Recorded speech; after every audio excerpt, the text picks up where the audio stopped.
हम इंसानों की ऐसी आदत हो चुकी है कि जो हमें फ्री में मिलता है उसकी कदर नहीं होती है। क्योंकि हम लोग को हर चीज़ में वो दिखता है जिसमें पैसे लगे होते हैं या जो चीज़ें एक्सपेंसिव होती हैं। जैसे कि अगर आप मार्केट से कोई प्रोडक्ट लेने के लिए जाएंगे तो आपको लगेगा कि हाँ, ये अगर लग्जरी आइटम है तो ये उसका आप इम्पोर्टेंस देते हैं, उसको लेके आप काफ़ी ज़्यादा सेंसिटिव होते हैं और काफ़ी केयर करते हैं। लेकिन जो फ्री ऑफ कॉस्ट है उसको लेके हम लोग उतना ज़्यादा केयरफुल नहीं होते हैं, ना तो उसके लिए हम लोग उतना ज़्यादा चिंतित होते हैं। पर दोस्तों, जो चीज़ें फ्री होती हैं वही लाइफ आपकी बनाती हैं। जैसे कि साफ हवा फ्री है, अच्छी नींद फ्री है, साफ पानी फ्री है। तो ये वो सारी चीज़ें हैं, नीड्स हैं, जिनके बिना आप ज़िंदगी की एक मिनट कल्पना तक नहीं कर सकते। लेकिन होता इसके उलट है। चूँकि ये फ्री है तो हम इसकी कदर नहीं होती है। इवन अगर हमें अपने घर में कोई केयर टेकर मिल जाता है, कोई कोई ऐसे लोग मिल जाते हैं जो हमें निस्वार्थ भाव से प्रेम करते हैं या हमारी सेवा करते हैं, तो हमें उनकी कदर नहीं होती है। लेकिन जो पैसे वाले लोग होते हैं हमें उनकी कदर होती है, बिकॉज हमारा माइंडसेट कॉरपोरेट कैपिटलिज्म की तरह ढल चुका है। हम लोग को बचपन से ही सिखा दिया गया है कि पैसा बहुत कीमती है और पैसा है तो सब कुछ है। तो ये हम लोग की ज़िंदगी का हिस्सा बन चुका है। बट ये भूलना नहीं चाहिए कि इसके बीच में जो हम लोग को स्टैंड, जिसके कारण हम लोग खड़े हैं और जो हमारे लाइफ में सबसे इम्पोर्टेंट है, वो है ये नेचर। और ये नेचर ही जो है जिसके कारण हमारी लाइफ पॉसिबल है। और अगर जब तक ये नेचर है तब तक हम हैं, और जिस दिन ये नेचर ख़त्म हुआ उस दिन सब कुछ बर्बाद हो जाएगा। एकेडमिक्स में मैंने पढ़ा था कि सस्टेनेबल डेवलपमेंट बहुत इम्पॉर्टेंट होता है, और हर जगह इसकी बात होती है सस्टेनेबल डेवलपमेंट की।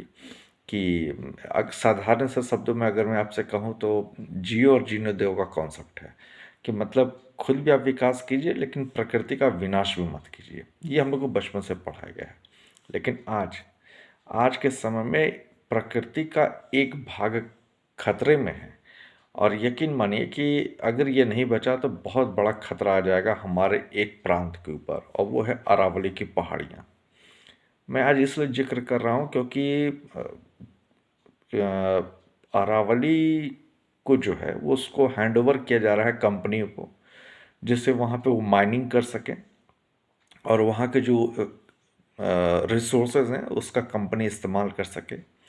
तो देखा जाए तो एक तरह से ये गलत नहीं है। रीज़न क्या है कि देश में जिस तरह से संसाधन की कमी हो रही है, जिस तरह से लोगों की रिक्वायरमेंट बढ़ रही है, उसके लिए ज़रूरी है कि नए नए जगह से उन संसाधनों को फिर जुटाया जाए और लोगों की रिक्वायरमेंट को फुलफ़िल किया जाए। लेकिन ये कब तक चलेगा?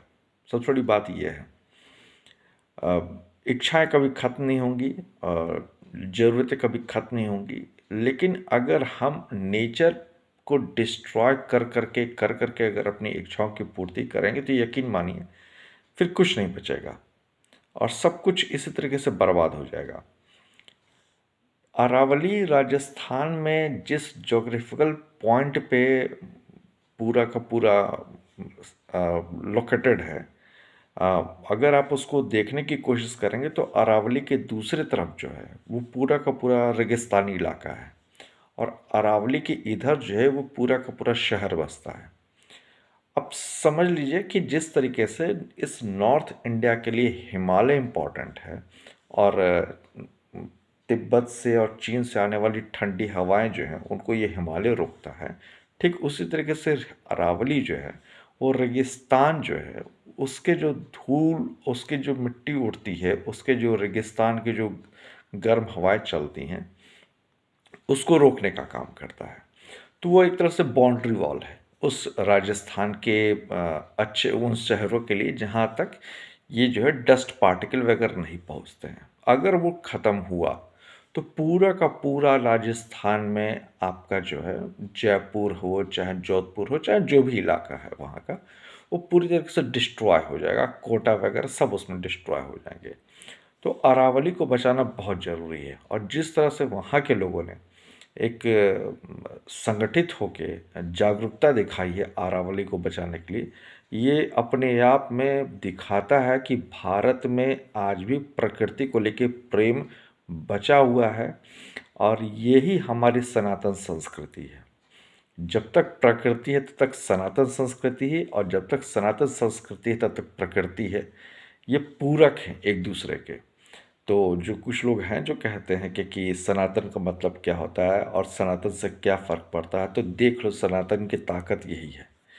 तो मैं यही कहूँगा कि जितने भी हमारे भाई बंधु हैं, जितने भी हमारे लोग हैं जो राजस्थान में रहते हैं और जो अरावली को बचा रहे हैं, देश के कोने कोने से उनको सपोर्ट मिलेगा। हम लोग भी सपोर्ट कर रहे हैं कि आप अरावली को बचाइए, हम आपके साथ हैं।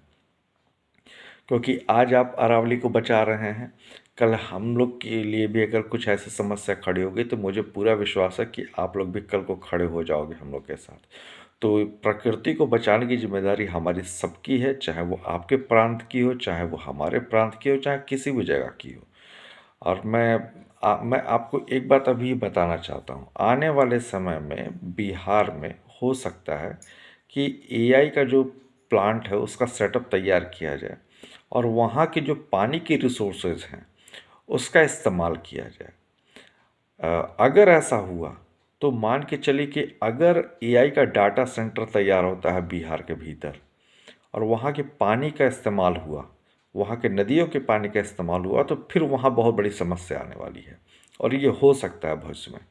तो मैं बिहार के लोग को भी कहना चाहूँगा कि आप सपोर्ट कीजिए राजस्थान के लोगों को, क्योंकि आज राजस्थान में ये चीज़ हो रहा है और मैं राजस्थान के लोगों को कहूँगा कि आप तैयार रहिए कि आप बिहार के लोग को सपोर्ट करेंगे, क्योंकि प्रकृति कहीं की भी हो, हर हिंदुस्तानी, हर सनातनी को बचाने की जिम्मेदारी उसकी है। आई होप कि आप सब लोग मेरी इस बात से सहमत होंगे और हम सभी सनातनी मिलकर इस प्रकृति को बचाएंगे।